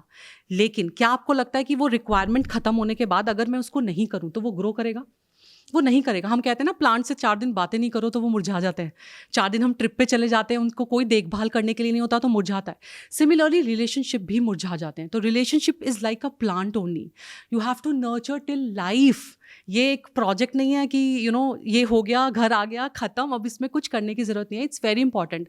और हमें ये समझना चाहिए कि हम रिलेशनशिप में, लेट्स से अगर हमारी दोस्ती की रिलेशनशिप है, फॉर एग्जाम्पल, दोस्ती वाले रिलेशनशिप में हम सारी ज़िंदगी एफर्ट डालते हैं, उसको एनिवर्सरी पे भी करना, बीच में भी मिलना, बर्थडे भी करना, उससे मिलने का एफर्ट लड़ाना, एक जगह डिसाइड करना, क्या खाएंगे, सीपी मिलेंगे या नोएडा मिलेंगे, हम एफर्ट लड़ाते हैं अगर हमें वो फ्रेंडशिप कंटिन्यू करनी है। तो रिलेशनशिप में भी हमें वो एफर्ट्स लड़ानी पड़ती हैं। तो लेकिन आद्या, प्रॉब्लम क्या आती है ना कि हमें लगता है जब हम एक लंबे टाइम के रिलेशनशिप में होते हैं कि हम एफर्ट लगा तो रहे हैं, मैं रोज़ मेरी जो रिस्पॉन्सिबिलिटीज़ हैं वो पूरी कर तो रही हूँ, या मैं कर तो रहा हूँ जो मेरा रोल है, इससे ज़्यादा मैं क्या करूँ? That is where they get stuck कि हम इसको कैसे सॉल्व करें। इसमें एक बहुत अच्छी चीज़ हो सकती है, एक बहुत अच्छा सोल्यूशन हो सकता है जो मेरे लिए बहुत काम किया, जो बहुत लोगों के लिए काम करता है। When you are into relationship और बहुत लंबा टाइम हो गया या स्टार्टिंग से लेके भी, always find out a one goal जो दोनों का कॉमन हो। जब उस सेम गोल पे लोग होते हैं ना, तो वो बहुत अच्छे से रिलेशनशिप को कैरी फॉरवर्ड कर पाते हैं, या जैसे फॉर एग्जांपल हम सेम गोल पे काम करते हैं, आप और आपके पार्टनर सेम गोल पे काम करते हैं, या एक ही प्रोफेशन के हैं, तो कहीं ना कहीं जो हमारी कॉन्वर्सेशंस होती हैं कि हमें इस पे काम करना है, इस पे बात, तो वो कनेक्शन बना रहता है। कौन से ऐसे कॉमन ड्रीम्स हो सकते हैं? Dreams can be, for example, देखो, वर्किंग है, या तो आप सेम प्रोफेशन में काम कर रहे हैं तो आपकी वो कॉन्वर्सेशन सेम होंगी। प्रोफेशन सेम है तो आपका ना एडिटिंग अब होनी है, शूट अब होना है, ये होना है, ये गेस्ट आ रहे हैं, अच्छा नेक्स्ट क्या करें, अच्छा नेक्स्ट एक्साइटिंग क्या कर सकते हैं, वो सब कॉन्वर्सेशन आपकी होती है। तो बाय डिफॉल्ट वो कनेक्शन बना रहता है। But there are many couples जिनका ऐसा कोई कनेक्शन है नहीं, तो उसमें आपके कॉमन गोल्स क्या है? कॉमन गोल कैन बी कि साथ में मिलकर घर बनाना है। तो अगर मेल पार्टनर उसके फाइनेंसिस की टेक केयर कर रहा है, तो फीमेल पार्टनर विल बी, कैसा होगा, हम ऐसा लाएंगे, मैं रिसर्च कर रही हूँ, यहाँ से ये अच्छा मिलता है, यहाँ से ये सस्ता मिलता है, यहाँ पे फर्नीचर अच्छा मिलता है, यहाँ पे। So you should have a common goal किसी भी चीज़ को लेके, चाहे वो फिटनेस को लेके हो, चाहे वो आपका योगा को लेके हो, चाहे वो आपका वर्क को लेकर हो, चाहे वो कोई आपका ड्रीम जॉब हो या ड्रीम प्रोजेक्ट हो कि आपको एक पार्टनर मिल गया, उसके साथ आपको करना था, आपको एक सपोर्ट मिल गया। कोई ना कोई ऐसा कॉमन गोल या कॉमन एक ड्रीम ऐसा ज़रूर रखो, ताकि वो जो आपका डिस्कनेक्ट है ना, वो ना जाए। ये उसमें बहुत हेल्प करता है। ये मैंने बहुत सारे पार्टनर्स में देखा है कि आप किसी भी तरह का, हो सकता है दोनों वर्किंग नहीं है, हो सकता है दोनों का फाइनेंसिस गोल नहीं है, बट एक common goal, it can B हमें बच्चों की एजुकेशन का आपने कर लिया, ठीक है, हम दोनों को फिटनेस गोल करना है, वो आपने कर लिया, आप बच्चों के एजुकेशन के लिए कुछ जमा कर रहे हैं। मतलब कुछ ना कुछ बात होनी चाहिए कॉमन करने के लिए at the end of the day. Yes, there should be a common talk, क्योंकि आप, आई कैन अंडरस्टैंड, वो एक लंबे पीरियड तक ना आप ये नहीं पूछ सकते आपका दिन कैसा रहा, आपका दिन, फिर उसके बाद कुछ है नहीं ना बहुत लंबे टाइम तक। रादर देन जब आप आएंगे, आपने वो बात कर ली, वो कॉन्वर्सेशन कर ली, और जब भी आपको एक अच्छा टाइम मिला, क्वालिटी टाइम मिला, then you talk about that. और उसके लिए आप बहुत सारी चीज़ें कर सकते हो। फॉर एग्जाम्पल जैसे हमारे केस में क्या, जब ऑब्वियसली शादी को इतना लंबा टाइम हो गया है, तो टाइम कैसे निकालें, या वो क्वालिटी टाइम कैसे निकालें, you find out the way, you can do a walk the talk. Walk the talk मेरे केस में बहुत काम करती है, आई एम श्योर बहुत लोगों के केस में काम करती है। When you walk and talk with your partner evening में, या जब भी आपको टाइम मिलता है, इट्स अ ब्यूटीफुल टाइम। मुझे ऐसा लगता है मेरे मैक्सिमम क्रिएटिव आइडियाज़, मेरे हस्बैंड के मैक्सिमम क्रिएटिव आइडियाज़, और हम कॉमन वो ढूंढते रहते हैं कि अब नेक्स्ट क्या, अब नेक्स्ट क्या, अब नेक्स्ट क्या। तो जब हम वॉक पे जाते हैं और एक बात करते हैं, तो उससे हमें बहुत तो सोल्यूशन, बेसिकली एक शेयर्ड लाइफ होनी चाहिए, एक शेयर्ड लाइफ होनी सिर्फ शेयर्ड बेडरूम या शेयर्ड घर नहीं, बट एक शेयर्ड लाइफ होनी चाहिए। कुछ तो एक कॉमन ग्राउंड होना चाहिए जिस पे आप एक दूसरे के साथ कनेक्टेड हैं, एक दूसरे से अपडेट्स ले रहे हैं, अपनी अपडेट्स दे रहे हैं। That can be any activity, वो आपको चूज़ करनी है, तो that sustains is what you are saying. Okay, अच्छा, लव और कनेक्शन में क्या डिफरेंस है? मैं देखती हूँ बहुत सारे जब ब्रेकअप्स होते हैं या बहुत सारे डिवोर्सेस होते हैं, तो लोग यही कहते हैं कि I still care for them, I still love them, और I will always love them, लेकिन आई डोंट फील कनेक्टेड। अब कनेक्शन नहीं है, तो आप लव और कनेक्शन को कैसे समझते हो? See, love can be outer world also, inner world also, outer world also. But when it comes to connection, it's a deep inside connection. So जब आप किसी के साथ कनेक्ट करते हो, आप स्पिरिचुअली ग्रो करते हो, जब स्पिरिचुअली कॉन्वर्सेशन आपकी मैच करती है, तो वो लगता है कि वो डीपर कनेक्शन है। लेकिन जब इंसान इवॉल्व होता है, फॉर एग्जाम्पल, और इवॉल्व होता है, तो उसके स्पिरिचुअलिटी चेंज होती है, डीपर कनेक्शंस चेंज होते हैं, उसको सेल्फ अवेयरनेस आती है, उन सब ग्राउंड पे वो बात करता है, तो वहाँ से जो है वो कनेक्शन स्ट्रांग होते हैं। मतलब वो मेरे को ऐसा लगता है कि कनेक्शन वहाँ पे आपके ज़्यादा स्ट्रांग होते हैं। लव कैन बी ऊपर ऊपर, मतलब ठीक है, कैसे पता चलेगा कि मैं कनेक्टेड हूँ मेरे पार्टनर के साथ, या फिर वो ऐसा क्या कर सकते हैं कि मुझे कनेक्टेड फील होगा, या मैं ऐसा क्या करूँ या कि उन्हें कनेक्टेड फील हो? इन टर्म्स ऑफ, मतलब किस कॉन्टेक्स्ट में आप ये पूछना चाह रहे हो? जैसे मैं बात कर रही थी कि जब लंबे रिश्ते भी टूटते हैं या कोई भी दो रिश्ते टूटते हैं, तो एक कॉन्वर्जेसन जो बहुत कॉमन मैंने देखी वो ये है कि प्यार तो अभी भी है, आई स्टिल लव देम, है ना, लेकिन अब कनेक्शन नहीं है। तो वो क्या है जो टूट जाता है? अगर प्यार रहता है तो फिर भी रिश्ता क्यों नहीं चलता? वो कौन सी ऐसी चीज़ है जो मिस हो जाती है, एंड लव काफ़ी नहीं है अब उस रिश्ते को चलाने के लिए? मेरे हिसाब से वो स्पिरिचुअल कनेक्शन है, बिकॉज जैसे जैसे इंसान इवॉल्व होता है, उसकी अंडरस्टैंडिंग, उसको डीपर लेवल, जो मैंने बोला, उसको सेल्फ अवेयरनेस आती है कि एक्चुअली जो मैं सोच रही हूँ या जो मैं करना चाह रही हूँ लाइफ में, वो सामने वाले के साथ फिट हो रहा है, या सामने वाला सिर्फ अपनी सोच रहा है। प्यार है, फॉर एग्जाम्पल मेरे को अपने पार्टनर से प्यार है, बट उसके लाइफ के गोल्स कुछ और है, but somewhere I am also not connected, I'm not feeling connected with those goals, I'm not feeling connected with those needs and the priorities. मेरी लाइफ की प्रायोरिटी कुछ और है। प्यार is a different thing altogether. अच्छा, freedom की conversation को relationship में जो आजकल होता है कि I want to feel free, मैं इंडिविजुअली सिंगल हूँ तो मैं बहुत फ्रीडम है मेरे पास, रिलेशनशिप में आने से फ्रीडम कॉम्प्रोमाइज़ हो जाती है। तो फ्रीडम का आइडिया क्या है एक रिलेशनशिप में, और इसको कैसे मेंटेन करें अगर ये इतना इंपॉर्टेंट इंग्रेडिएंट है अपने बारे में फुली अलाइव फील करने के लिए? तो how do we deal with freedom in a relationship? As you said कि फ्रीडम, आपके वाले केस में freedom is the definition of love. तो फ्रीडम एक बहुत प्योर और बहुत बहुत डीप डेफिनेशन है लव की, और बहुत लोगों के लिए बहुत मायने रखते हैं। It's very important when it comes to personal relationship, हमको कैसे देखना चाहिए, या हम इसको कैसे कनेक्ट करते हैं, या हमें कहाँ समझना है कि कितनी फ्रीडम है कितनी नहीं, वो हमें एक्चुअली समझने की ज़रूरत है कि see again we have Indian roots, Indian mindset, Indian methodology, सब कुछ इंडियन है हमारे अंदर। तो हमें एक्चुअली वो समझना है कि हम कहाँ बाउंड्री क्रॉस कर रहे हैं और कहाँ हमें बाउंड्री मेंटेन करनी है। Freedom of going out, it's fine, चाहिए आपको, मिल जाएगा। Freedom of going at night, but at what cost, आपको वो समझने की ज़रूरत है।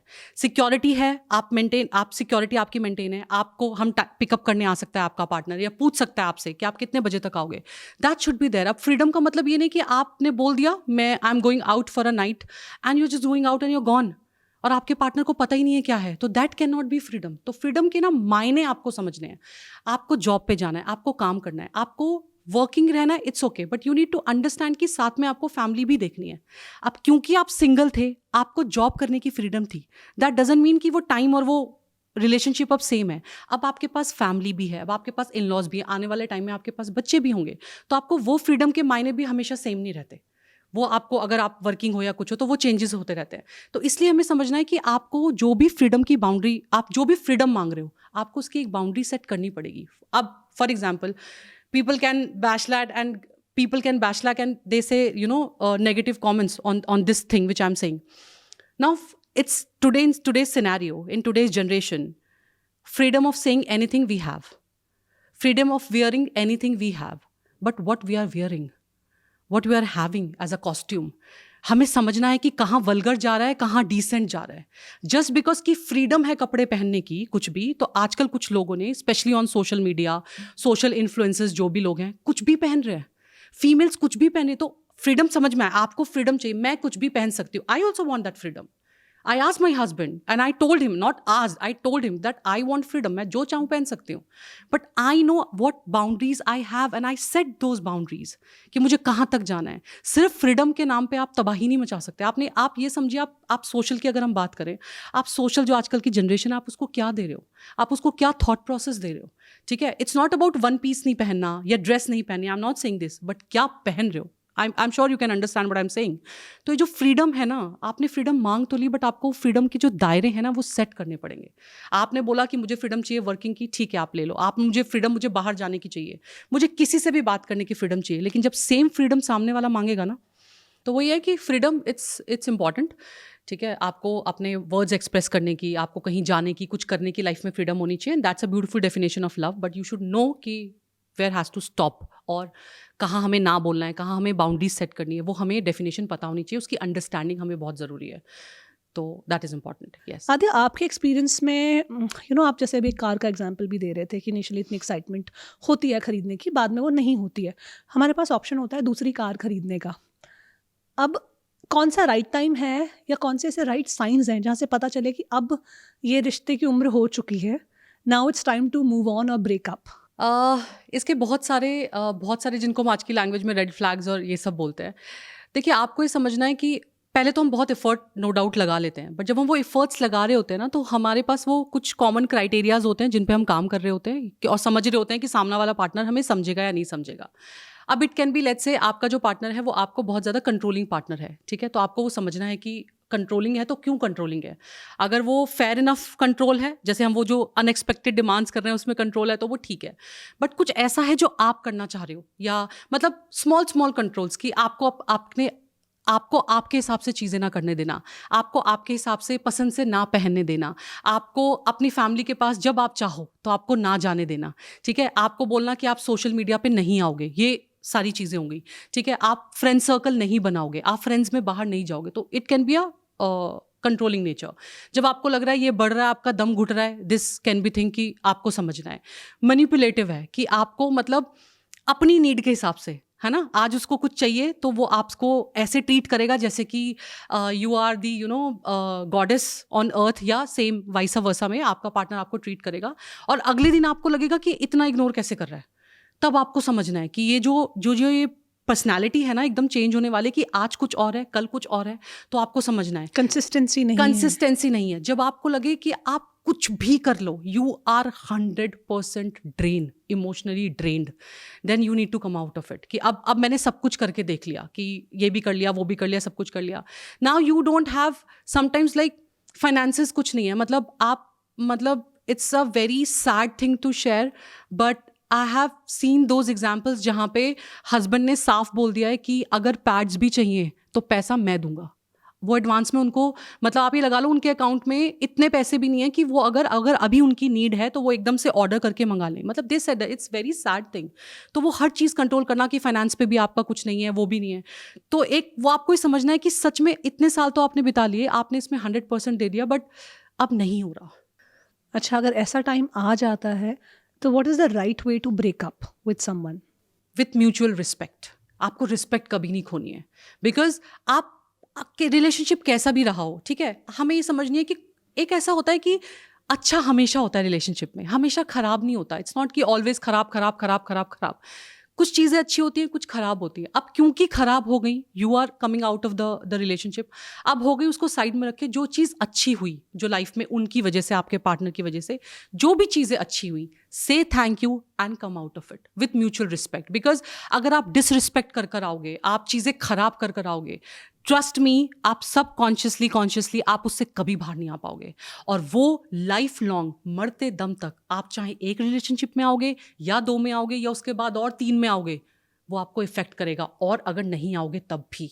ना coming back to our conversation about love, हमने बहुत सारी बात की लव के बारे में। लव होता क्या है, कैसा दिखता है, कौन से इंग्रेडिएंट्स होते हैं, अटैचमेंट, कनेक्शन के बारे में, कब डिस्कनेक्टेड फील हो जाते हैं, कैसे कनेक्शन को बिल्ड कर सकते हैं, और सही तरीका ब्रेकअप का क्या हो सकता है। तो बहुत सारी हमने लव को लेके बात की। एक और चीज़ जो मैं आपसे पूछना चाहती हूँ, द हेल्दी लव वर्सेस एक ऐसा लव जो कहीं ना कहीं आपकी एक इमोशनल डिपेंडेंसी से आ रहा है।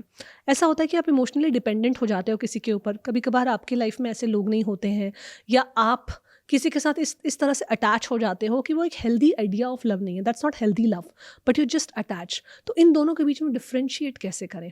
हेल्दी लव कैसा दिखता है और ये डिपेंडेंसी वाला लव कैसा दिखता है? Healthy love is most important part. जब आप खुद से प्यार करते हो और आप किसी पे डिपेंडेंट नहीं हो, then it's a healthy love, right? जहाँ अटैचमेंट की बात आती है, वो हेल्दी लव कभी हो ही नहीं सकता, बिकॉज आपको लगता है आपकी ज़िंदगी ख़त्म हो गई।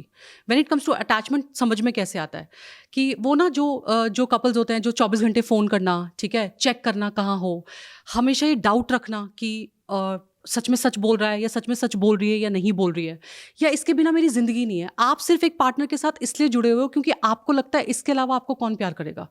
आप एक पार्टनर के साथ सिर्फ इसलिए जुड़े हुए हो क्योंकि आपको लगता है अगर इसने मुझे छोड़ दिया तो मेरा तो वजूद खत्म है ज़िंदगी में। तो ये अटैचमेंट है। तो आपको ये समझना है कि जो हेल्दी लव है ना, वो अपने साथ और अपने पार्टनर के साथ, लेकिन पहले अपने साथ। बिकॉज मैंने कहा ना कि जितना प्यार आप खुद से करते हो, उतना ही प्यार आप अपने पार्टनर से कर सकते हो। अगर आप खुद से प्यार नहीं करते तो आप अपने पार्टनर से प्यार नहीं कर सकते। अगर आप सिर्फ पार्टनर से कर रहे हो तो फिर वो अटैचमेंट है। फिर वो आपको लगेगा कि यही मेरा सब कुछ है, यही मेरा भगवान है, यही सब कुछ है, और ये मुझे छोड़ के चला गया तो क्या होगा।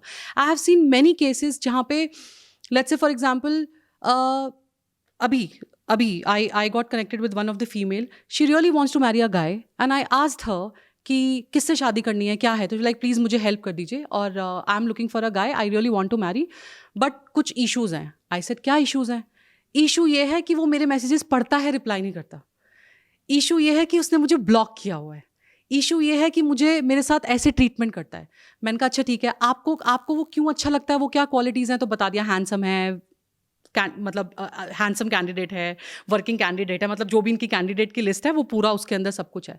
मैंने कहा सेम आपके अंदर है क्या? आई सेड नहीं, मुझे यूपीएससी की तैयारी करनी है, बट मैं सोच रही हूँ कि करूँ कि नहीं करूँ, बट एक बार शादी हो जाएगी ना, एक बार पार्टनरशिप में आ जाऊँगी, देन आई डू। तो फिर ये क्या है? आपका कहाँ गया यूपीएससी? आपका सेल्फ लव कहाँ गया? आप एक ऐसे पार्टनर को चूज़ कर रहे हो जो आपको ब्लॉक किए हुए है, जो आपसे प्यार नहीं करता, जो आपको रिप्लाई नहीं करता। ये कहाँ की भागा दौड़ी है आजकल की जनरेशन में? I really don't understand. There is a female, she said कि अब ओवर थिंकिंग इसमें इतना हो जाता है कि वही अटैचमेंट है, क्योंकि खुद पे काम नहीं करना, खुद से प्यार नहीं है।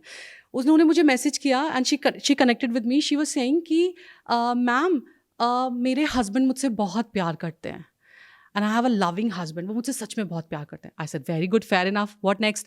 आई हैव अ सन, बहुत प्यारा है, मुझे बहुत प्यार करता है। I said good, okay, but मुझे लगता है कि क्योंकि मैं फाइनेंशियल स्टेबल नहीं हूँ, मैं फाइनेंसिस में अपने हस्बैंड की कोई हेल्प नहीं कर रही, मेरे हस्बैंड मुझसे इतना प्यार क्यों करते हैं? ऐसा तो नहीं है घर में मुझसे प्यार करते हैं लेकिन बाहर कोई और हो। So when you are going through these things ना, तो आप कंप्लीटली अटैचमेंट में हो, बिकॉज आपको ना अपनी वर्थ है, ना सेल्फ एस्टीम की पड़ी है, ना प्यार की पड़ी है, कुछ की नहीं पड़ी। आप कंप्लीटली डिपेंडेंट हो ऑन अदर पर्सन। वो प्यार से फ़ोन करेगा तो आप खाना खाओगे, वो आपको कहीं घुमाना ले जाएगा तो आप घुमाने जाओगे, वो आपको फिल्म दिखाएंगे तो आप फिल्म देखने जाओगे। आप अकेले फिल्म देखने नहीं जा सकते? Why not? आप सोलो ट्रैवल नहीं कर सकते? आप कुछ ऐसा नहीं बना सकते जो आज सिर्फ आपको पसंद है? आपको हर बार वही डिश क्यों बनानी है जो उनको पसंद है, राइट? हर बार बर्थडे वैसा ही क्यों बनेगा जैसा उनको पसंद है? इफ़ ही सेड कि मेरी फैमिली में सब कोई आएगा और सबका खाना तुम्हें बनाना है because you are a very good cook, तुम्हें सबका खाना बनाना है, सबको हम बुला रहे हैं, will celebrate your birthday. She don't want to celebrate that birthday. तो वो हमें वो समझना है कि हम कहाँ अटैचमेंट में जाने की, सब कुछ उसी के हिसाब से, उसके वो नहीं तो कुछ नहीं वाला अगर थॉट है तो वो अटैचमेंट है। हेल्दी लव इज़ कि you have your own space, give a space to other person also. वो काम करने जा रहा है, स्पेस दीजिए. वो जॉब पे जा रहा है, स्पेस दीजिए. वो कुछ भी करना चाह रहा है, स्पेस दीजिए.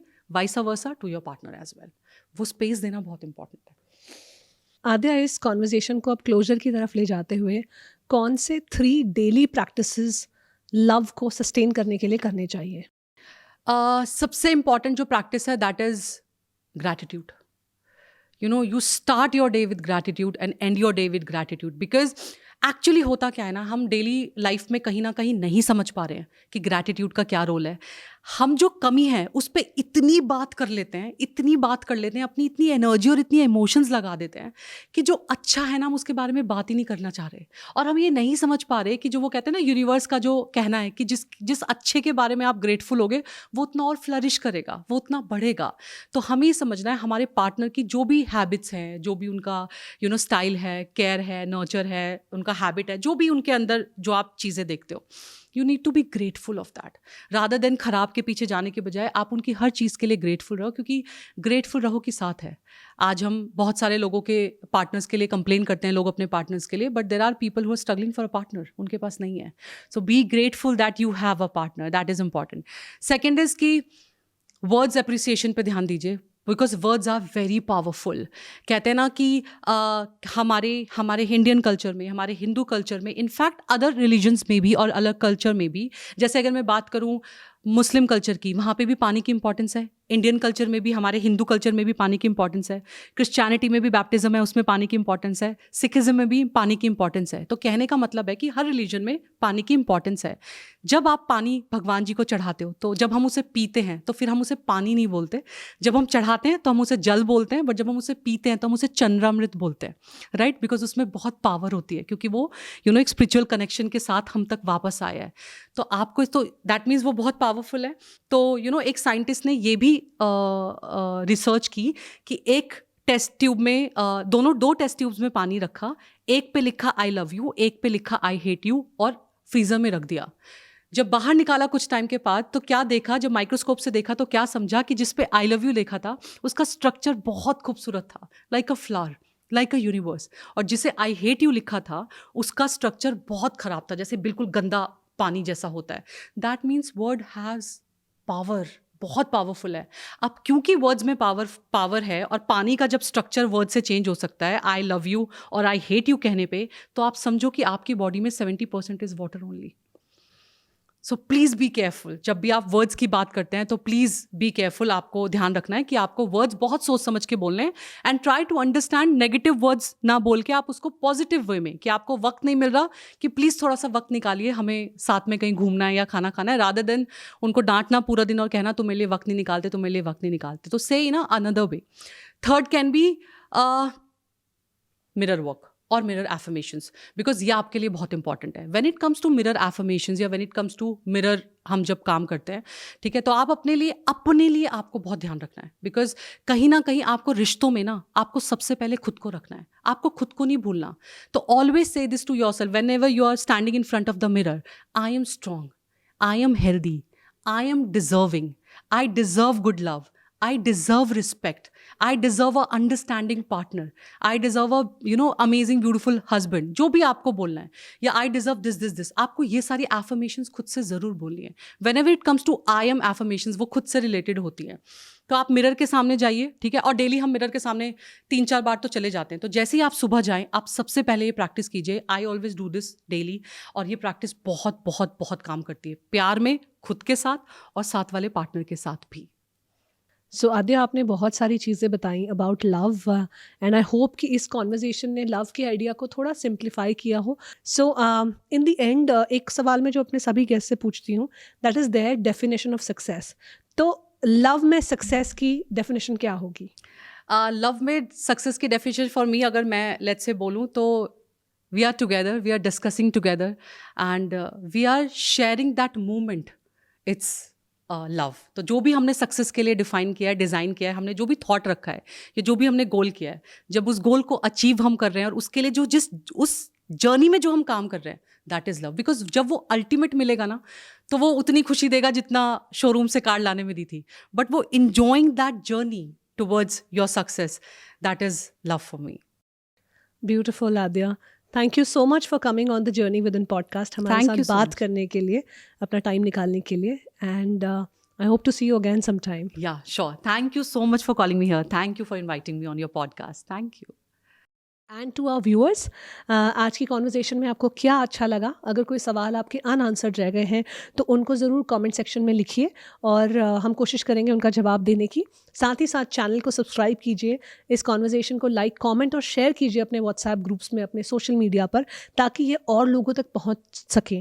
क्योंकि हम और आप नहीं जानते हैं कि कौन किस वक्त किन सवालों के साथ बैठा है और जूझ रहा है, और ये कॉन्वर्जेशन किसके लिए कौन सा नया पर्सपेक्टिव या नया रास्ता खोल सकती हैं. Thank you so much for watching the Journey Within podcast, and I'll see you in the next episode.